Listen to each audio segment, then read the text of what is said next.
Teofila Zachara, nech nám predniesie, či sme uznášania schopní.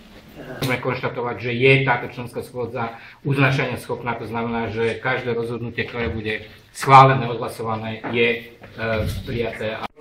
Tak konkrétne bol návrh, čo sme odobrili, a som rád, že ste aj vy odobrili, našu mladú poklaníčku Martinku Vindišovú.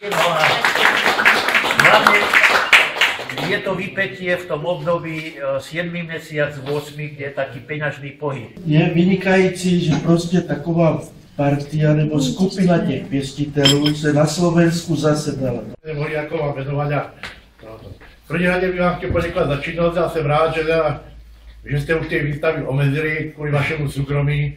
Já jsem vás už varoval před asi 4 rokama, že chtěl bych poprosit, aby teda svatební cestu si odložila nebo udělala dřív než toho 27. srpna, augusta slovenský. Já se omlouvám za slovenčinu, protože já už jsem zapomněl slovensky. Za ty leta jsem už 40 roků v Čechách.